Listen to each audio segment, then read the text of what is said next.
നമസ്കാരം. മലയാളി വാർത്ത ഇൻസൈഡിലേക്ക് സ്വാഗതം. ബൈറൂട്ടിലും ടെഹ്റാനിലും ഒക്കെ തന്നെ തീമഴ പെയ്യിച്ചുകൊണ്ടാണ് ഇസ്രയേലും അമേരിക്കയും ഇറാനെ ഭയപ്പെടുത്തുന്നത്. തിരിച്ച് പ്രത്യാക്രമണം കടുപ്പിച്ചുകൊണ്ട് ഇറാനും പോരാടാൻ ഉറച്ചിരിക്കുന്നു. മറുഭാഗത്താകട്ടെ IRGCയുടെ അടിവേര് പിഴുത് 1000-ലധികം സൈനികരുടെ ജീവനെടുത്തുകൊണ്ട് ഒരു കൂട്ടം ശവപ്പെട്ടികൾ, ഒരു വലിയ ശവക്കല്ലറ തന്നെ ഒരുക്കിയിരിക്കുന്നു അമേരിക്ക. പശ്ചിമേഷ്യയെ പിടിച്ചുലച്ചുകൊണ്ട് ഇറാൻ അമേരിക്ക ഇസ്രയേൽ യുദ്ധം അതിപ്പോൾ 7ാം ദിവസത്തിലേക്ക് കടന്നിരിക്കുന്നു. ഫെബ്രുവരി 28-ന് ഇറാന്റെ സൈനിക ആണവ കേന്ദ്രങ്ങൾക്ക് നേരെ അമേരിക്കയും ഇസ്രയേലും നടത്തിയ ഈ സംയുക്ത ആക്രമണത്തോടെ ഇപ്പോഴത്തെ സംഘർഷങ്ങൾ ഏറെ പുകഞ്ഞു തുടങ്ങി. മേഖലയിലുടനീളം യുദ്ധം അതിവേഗം തന്നെ വ്യാപിക്കുന്നു. ഇതുവരെ ഇറാനിൽ മാത്രം 1200ഓളം ആളുകൾ കൊല്ലപ്പെട്ടുവെന്നാണ് ഔദ്യോഗിക കണക്ക്. അതിനപ്പുറത്തേക്ക് മരണസംഖ്യ വർദ്ധിക്കും. ഇറാന്റെ നാവിക മിസൈൽ ശേഷി തറക്കാൻ ഓപ്പറേഷൻ എപ്പിക് ഫ്യൂറി എന്ന പേരിൽ അമേരിക്ക ശക്തമായ നീക്കങ്ങൾ 2ാം ഘട്ടത്തിൽ നടത്തുന്നു. റോറിംഗ് ലൈനു പിന്നാലെ എപ്പിക് ഫ്യൂറിയും ശക്തമായി തന്നെ ഇറാനെ തളർത്തുമെന്ന കാര്യത്തിൽ സംശയമില്ല. ഇറാന്റെ ഒരു കൂറ്റൻ ഡ്രോൺ കാരിയർ ഉൾപ്പെടെ 30-ലധികം കപ്പലുകൾ അമേരിക്ക തകർത്ത് കഴിഞ്ഞിരിക്കുന്നു. B-2 ബോംബറുകൾ ഉപയോഗിച്ചുകൊണ്ട് ഇറാന്റെ ഭൂഗർഭ മിസൈൽ കേന്ദ്രങ്ങളിൽ 2000 പൗണ്ട് ഭാരമുള്ള ബങ്കർ ബസ്റ്റർ ബോംബുകൾ അത് വർഷിച്ചിരിക്കുന്നു. ഒരു തരത്തിലും ആണവ പോർമുനകൾ, മണ്ണിനടിയിലുള്ള ആണവശേഷി ഒന്നും തന്നെ ഇനി പുനർജനിക്കാത്ത തരത്തിലേക്ക് ശക്തമായി തന്നെ ആക്രമണം നടത്തുന്നു. ഇനിയുള്ള ദിവസങ്ങളിൽ യുദ്ധം കൂടുതൽ കടുക്കുമെന്നാണ് അമേരിക്കൻ പ്രതിരോധ സെക്രട്ടറി ആയിട്ടുള്ള പീറ്റ് ഹെഗ്സത്ത് മുന്നറിയിപ്പ് കൊടുത്തിരിക്കുന്നത്.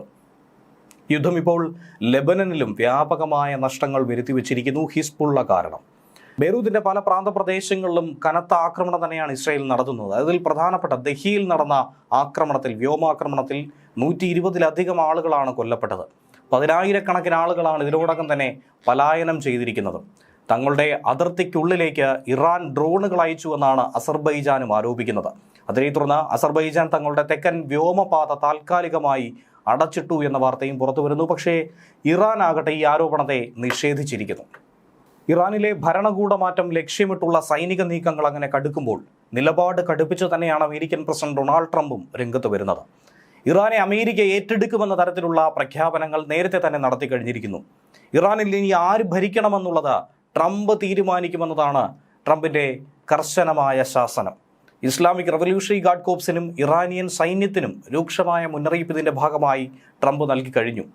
ഇറാനിയൻ സൈന്യം ഉടനടി തന്നെ ആയുധം ഉപേക്ഷിച്ച് കീഴടങ്ങണമെന്നും അതല്ലെങ്കിൽ മരണമുറപ്പാണെന്നുമുള്ള അന്ത്യശാസനമാണ് ട്രംപ് നേരിട്ട് നൽകിയിരിക്കുന്നത്. സമുദ്രമധ്യത്തിൽ ഇറാൻ നാവികസേനയുടെ ഐറിസ് ദേനയ്ക്ക് നേരെ അമേരിക്കൻ അന്തർവാഹിനി നടത്തിയ മാരകമായ ടോർപിഡോ ആക്രമണത്തിന് പിറകെയാണ് ട്രംപിന്റെ ഞെട്ടിക്കുന്ന പ്രസ്താവന.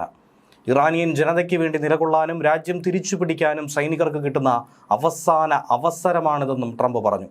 ഇറാൻ റവല്യൂഷണറി ഗാർഡ്സിലെയും പോലീസിലെയും സൈന്യത്തിലെയും എല്ലാ അംഗങ്ങളോടും ഞാൻ ഒരിക്കൽ കൂടി ആഹ്വാനം ചെയ്യുന്നു, നിങ്ങളുടെ ആയുധങ്ങൾ താഴെ വയ്ക്കുക. ഇപ്പോൾ കീഴടങ്ങുന്നവർക്ക് ഞങ്ങൾ പൂർണ്ണ സുരക്ഷയും നിയമപരിരക്ഷയും ഉറപ്പു നൽകുന്നു. പക്ഷേ ഈ മുന്നറിയിപ്പ് അവഗണിക്കുന്നവരാകട്ടെ നേരിടേണ്ടി വരുന്നത് സമ്പൂർണ്ണ വിനാശമായിരിക്കും. അതാരും കാണാൻ ഞാൻ ആഗ്രഹിക്കുന്നില്ല എന്ന് കൂടിയാണ് ട്രംപ് പറയുന്നത്. ഇതിനു പുറമെ ലോകമെമ്പാടുമുള്ള ഇറാനിയൻ നയതന്ത്രജ്ഞരോട് പദവികൾ ഉപേക്ഷിച്ച് ശരിയായ പക്ഷത്ത് ചേരണമെന്നാണ് അദ്ദേഹം ആഹ്വാനം ചെയ്തിരിക്കുന്നത്.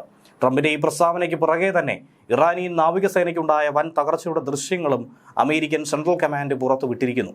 വിമാനവാഹിനി കപ്പലുകളോളം വലിപ്പമുള്ള ഇറാന്റെ ഡ്രോൺ കാരിയർ കപ്പൽ അമേരിക്കൻ സൈന്യം തകർത്ത് തരിപ്പണമാക്കി. കപ്പലിൽ നിന്നും പുക ഉയരുന്നതിൻ്റെയും സ്ഫോടനത്തിൻ്റെയും ദൃശ്യങ്ങൾ ഇതിനോടകം പുറത്തു വരുന്നു. ഇതോടെ ഇറാന്റെ നാവിക ശക്തി ഏതാണ്ട് പൂർണ്ണമായും തകർക്കപ്പെട്ടു എന്ന റിപ്പോർട്ടുകളാണ് പുറത്തു വരുന്നത്. ഒരു പുതിയ ഇറാൻ കെട്ടിപ്പടുക്കാൻ ജനങ്ങൾക്ക് ലഭിച്ച അവസരം ഇതാണെന്നും വൈറ്റ് ഹൗസ് നിലപാട് സ്വീകരിച്ചിട്ടുണ്ട്. ശ്രീലങ്കൻ തീരത്തിന് സമീപത്ത് വെച്ച് ഇറാന്റെ പടക്കപ്പലിന് നേരെ ആക്രമണമുണ്ടായത് ഓർമ്മിപ്പിച്ചുകൊണ്ടാണ് വൈറ്റ് ഹൗസ് ഇക്കാര്യം എടുത്തുകാട്ടുന്നത്. അന്ന് നടന്ന ആക്രമണത്തിൽ കപ്പലിലുണ്ടായിരുന്ന ഏകദേശം 87ഓളം ഇറാനിയൻ നാവികർ കൊല്ലപ്പെട്ടുവെന്ന വിവരം പുറത്തു വരുന്നു. 30-ലധികം ആളുകൾക്ക് പരുക്ക് സംഭവിച്ചു. ഇതിനിടയിലാണ് ഇറാൻ സൈന്യത്തിന് മേൽ സമ്മർദ്ദം ചെലുത്തി ട്രംപും രംഗത്തെത്തിയത്. ഇനി ചർച്ചകൾക്കില്ല, ഒന്നുകിൽ കീഴടങ്ങുക അല്ലെങ്കിൽ നാശത്തിന് തയ്യാറെടുക്കുക എന്നുള്ള കർക്കശമായ നിലപാട്. ഈ നിലപാടിനെ ഇറാൻ എങ്ങനെ നോക്കിക്കാണുമെന്നുള്ളതാണ് കണ്ടറിയേണ്ടത്. ഇനി മറ്റൊരു കാര്യമെന്ന് പറയുമ്പോൾ ഇതിനു മുന്നേ തന്നെ ഖമനേയ്ക്കെതിരായിട്ടുള്ള ഏതൊരു ആക്രമണത്തെയും യുദ്ധമായി കണക്കാക്കുമെന്നും ഖമനയുടെ ജീവൻ എടുക്കാനുള്ള തന്ത്രം മെനഞ്ഞു കഴിഞ്ഞാൽ ട്രംപിന്റെ ജീവൻ എടുക്കാനുള്ള തന്ത്രങ്ങൾ IRGC സ്വീകരിക്കുമെന്നുള്ള ഒരു ഭീഷണി നേരത്തെ ഉയർത്തിയിരുന്നു. അത്തരത്തിലുള്ള ശ്രമങ്ങൾക്ക് IRGC തുനിയുമെന്നുള്ള തിരിച്ചറിവ് അമേരിക്കയ്ക്കുണ്ട്. അതനുസരിച്ചുകൊണ്ടാണ് IRGCയെ തന്നെ നിഷ്പ്രഭമാക്കി നിരായുധീകരിച്ച് മുന്നോട്ട് പോകാനായി തീരുമാനിക്കുന്നത്. റഷ്യൻ എണ്ണക്കപ്പലുകൾക്ക് ഇന്ത്യക്ക് ഇളവ് നൽകിയതിനും ക്യൂബയ്ക്കെതിരെയുള്ള ഭീഷണി മുഴക്കിയതിനും പിന്നാലെ ഇറാനെ നേരിട്ട് ലക്ഷ്യം വെച്ചുള്ള ട്രംപിന്റെ നീക്കമെന്ന് പറയുന്നത് ആഗോള രാഷ്ട്രീയത്തിൽ തന്നെ വലിയ ചലനങ്ങൾ സൃഷ്ടിച്ചേക്കും. തകർന്ന ഇറാൻ കപ്പലിലെ നാവികരെ രക്ഷിക്കാൻ ഇന്ത്യൻ നാവികസേന മുൻകൈയെടുത്തതൊക്കെ ഈ മേഖലയിലെ ഇന്ത്യയുടെ നയതന്ത്ര പ്രാധാന്യവും വർദ്ധിപ്പിക്കുന്ന ഒരു വസ്തുത കൂടിയാണ്. ട്രംപിന്റെ അന്ത്യശാസനത്തോടെ എങ്ങനെയായിരിക്കും ഇറാൻ പ്രതികരിക്കുന്നത്? ലോകമുറ്റുനോക്കുന്നത് ഈ വിഷയമാണ്.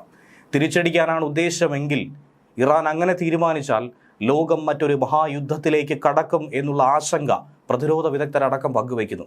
അതുപോലെ ഇറാനിലെ ഭരണമാറ്റത്തിന് നേരിട്ട് ചുക്കാൻ പിടിക്കുമെന്ന് പരസ്യമായി തന്നെ പ്രഖ്യാപിച്ചിരിക്കുന്ന ട്രംപിന്റെ ഉദ്ദേശം എന്താണ്? ഇറാന്റെ അടുത്ത പരമോന്നത നേതാവിനെ തിരഞ്ഞെടുക്കുന്ന പ്രക്രിയയിൽ തന്നെ താൻ നേരിട്ട് പങ്കാളിയാകുമെന്നും ട്രംപ് വ്യക്തമാക്കിയിട്ടുണ്ട്. നിലവിലെ പരമോന്നത നേതാവ് ആയത്തുള്ള അലി ഖമനയുടെ മകൻ മുസ്തഫ ഖമനയി അധികാരമേറ്റെടുക്കാനുള്ള നീക്കങ്ങളെ ശക്തമായി തന്നെ ട്രംപ് എതിർക്കുന്നുണ്ട്. അടുത്ത നേതാവിനെ തിരഞ്ഞെടുക്കുന്നതിൽ എനിക്ക് പങ്കുണ്ടാകും. ഇങ്ങനെയാണ് ട്രംപ് ഒരു പ്രസ്താവന പുറത്തുവെച്ചത്. ആഗോള രാഷ്ട്രീയത്തിൽ വലിയ ചർച്ചയായി മാറാൻ അത് കാരണമായി. ഇറാനിലെ ഇപ്പോഴത്തെ ഭരണകൂടം തകർച്ചയുടെ പാതയിലാണെന്നും വിദേശ രാജ്യങ്ങളിൽ സേവനമനുഷ്ഠിക്കുന്ന ഇറാനിയൻ നയതന്ത്രജ്ഞർ ഉടനടി അഭയം തേടണമെന്നും ട്രംപ് പറഞ്ഞിരിക്കുന്നതിലെ യുക്തിയും ഈ ഘട്ടത്തിൽ ചോദ്യം ചെയ്യപ്പെടുകയാണ്. ഇറാന്റെ പരമോന്നത പദവിയിലേക്ക് കുടുംബവാഴ്ച അനുവദിക്കില്ല എന്ന കർശന നിലപാട് വൈറ്റ് ഹൗസ് സ്വീകരിച്ചിരിക്കുന്നു. ആയത്തുള്ള അലി ഖമനയുടെ ആരോഗ്യനില വഷളായതിനെ തുടർന്ന് മകൻ മുസ്തഫയെ വാഴിക്കാനുള്ള നീക്കങ്ങൾ നേരത്തെ തന്നെ സജീവമായതായിരുന്നു. എന്നാൽ ഒരു ജനാധിപത്യ പ്രക്രിയയുടെ മാത്രമേ പുതിയ നേതാവിനെ തിരഞ്ഞെടുക്കാൻ കഴിയൂ. അതല്ലാതെ മതമേലധികാരികൾ തീരുമാനിക്കുന്ന ഒരാളെയും അംഗീകരിക്കില്ല എന്ന് ട്രംപ് പക്ഷം പിടിക്കുന്നു. ഇറാനിയൻ നയതന്ത്രജ്ഞരോട് തങ്ങളുടെ ജീവൻ രക്ഷിക്കണമെങ്കിൽ ഉടൻ തന്നെ പാശ്ചാത്യ രാജ്യങ്ങളിൽ രാഷ്ട്രീയ അഭയം തേടണമെന്നാണ് ട്രംപിന്റെ ആഹ്വാനം. അതായത് ഭരണകൂടം മാറാൻ പോകുന്നു, അവർ മാറുമ്പോൾ നിങ്ങൾ വേട്ടയാടപ്പെടാനുള്ള സാധ്യതയുണ്ടെന്നുള്ള മുന്നറിയിപ്പാണ് ട്രംപ് നൽകുന്നത്. ഇറാനിലെ ജനങ്ങൾക്ക് വേണ്ടി താൻ നിലകൊള്ളുമെന്നും അവിടെ നിലനിൽക്കുന്ന സ്വേച്ഛാധിപത്യത്തിന് അന്ത്യം കുറിക്കുമെന്നുമുള്ള വാദമാണ് ട്രംപ് ഉയർത്തുന്നത്. അതിനിടയിൽ പശ്ചിമേഷ്യയിലെ തന്നെ ഏറ്റവും വലിയ അമേരിക്കൻ സൈനിക താവളമായുള്ള ഖത്തറിലെ അൽ ഉദൈദ് താവളത്തിന് നേരെ ആക്രമണം ലക്ഷ്യമിട്ടുകൊണ്ട് ഇറാൻ ബോംബർ വിമാനങ്ങൾ പാഞ്ഞെത്തി. ഈ പറന്നെത്തിയ ഇറാൻ ബോംബർ വിമാനങ്ങളെ ഖത്തർ വ്യോമസേന കൃത്യമായി തന്നെ വെടിവെച്ചിട്ടു. തിങ്കളാഴ്ച രാവിലെ നടന്ന ഈ സംഭവം മേഖലയിൽ വലിയൊരു സൈനിക സംഘർഷ സാധ്യത തന്നെയാണ് ഒഴിവാക്കിയത്. അമേരിക്കൻ സൈനിക താവളത്തിലേക്ക് എത്താൻ വെറും 2 മിനിറ്റ് മാത്രം ശേഷിക്കവെയാണ് ഖത്തറിന്റെ യുദ്ധവിമാനങ്ങൾ ഈ ഇറാനിയൻ വിമാനങ്ങളെ തകർത്തതെന്നാണ് അന്താരാഷ്ട്ര മാധ്യമങ്ങൾ റിപ്പോർട്ട് ചെയ്യുന്നത്. 10,000-ലധികം അമേരിക്കൻ സൈനികർ തങ്ങുന്ന ഏറ്റവും തന്ത്രപ്രധാനമായ ഈ താവളത്തിന് നേരെ തന്നെ ബോംബർ വിമാനങ്ങൾ എത്തുന്നത് ഖത്തറിലെ ആ മേഖലയിലെ തന്നെ സുരക്ഷാ സാഹചര്യത്തെ സാരമായി ബാധിക്കുമായിരുന്നു. ഇറാൻ അയച്ച സോവിയറ്റ് കാലഘട്ടത്തിലെ 2 സുഖോയ് 24 ടാക്ടിക്കൽ ബോംബറുകളാണ് ഖത്തർ വ്യോമസേന വെടിവെച്ചിട്ടത്. ഖത്തറിന്റെ ഒരു F-15 യുദ്ധവിമാനമാണ് കൃത്യമായ പ്രതിരോധത്തിലൂടെ ഇതിനെ വെടിവെച്ചിട്ടത്. തകർക്കപ്പെട്ട ഈ ഇറാനിയൻ വിമാനങ്ങളിൽ ബോംബുകളും ഗൈഡഡ് യുദ്ധ സാമഗ്രികളും ഉണ്ടായിരുന്നുവെന്നാണ് അമേരിക്കൻ വൃത്തങ്ങൾ ചൂണ്ടിക്കാണിക്കുന്നത്. അൽ ഉദൈദ് താവളത്തെ കൂടാതെ ഖത്തറിന്റെ സമ്പദ് വ്യവസ്ഥയുടെ തന്നെ നട്ടെല്ലായി കണക്കാക്കുന്ന പ്രകൃതിവാതക സംസ്കരണ കേന്ദ്രമായിട്ടുള്ള റാസ് ലഫാനെയും ലക്ഷ്യമിട്ടുകൊണ്ടാണ് ഇറാൻ വിമാനങ്ങളെത്തിയതെന്നാണ് റിപ്പോർട്ട്. ഈ 2 തന്ത്രപ്രധാന കേന്ദ്രങ്ങൾക്ക് നേരെ നടന്നേക്കാവുന്ന ഏതൊരു ആക്രമണവും ഖത്തറിന്റെ പല മേഖലയ്ക്കും ഗുരുതരമായ പ്രത്യാഘാതങ്ങൾ സൃഷ്ടിക്കുമായിരുന്നു. ഖത്തറിനെ കൂടി ലക്ഷ്യം വെച്ച് തന്നെയാണ് ഇറാൻ ഇപ്പോൾ ഈ ആക്രമണം നടത്തുന്നത് എന്ന് ഇതിലൂടെ വ്യക്തമായിരിക്കുന്നു. റഡാർ സംവിധാനങ്ങളിൽ നിന്നും രക്ഷപ്പെടാൻ വേണ്ടി സാധാരണ വിമാനങ്ങൾ പറക്കുന്നതിലും വളരെ താഴെ ഏകദേശം കേവലം ഒരു 80 അടി മാത്രം ഉയരത്തിലാണ് ഇറാൻ ബോംബറുകൾ പറന്നു വന്നത്. ഖത്തർ വ്യോമാതിർത്തിയിലേക്ക് പ്രവേശിച്ച ഉടൻ ഖത്തർ അധികൃതർ റേഡിയോ സന്ദേശങ്ങളിലൂടെ ഇറാൻ വിമാനങ്ങൾക്ക് മുന്നറിയിപ്പ് കൊടുത്തു. എന്നാൽ ഈ മുന്നറിയിപ്പുകളോട് ഇറാനിയൻ വിമാനങ്ങളിൽ നിന്നും ഒരു പ്രതികരണവും കിട്ടിയില്ല.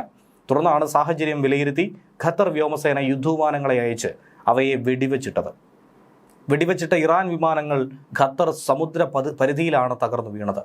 ഖത്തറിനെ അതിർത്തി ലംഘിച്ചുള്ള ഈ നീക്കം അന്താരാഷ്ട്ര നിയമങ്ങളുടെയും വ്യോമാതിർത്തി സംരക്ഷണ പ്രോട്ടോക്കോളുകളുടെയും ലംഘനമായി തന്നെ ചൂണ്ടിക്കാട്ടപ്പെടുകയാണ്. ന്യൂസ് ഡെസ്ക് മലയാളി വാർത്ത ഇൻസൈറ്റ്.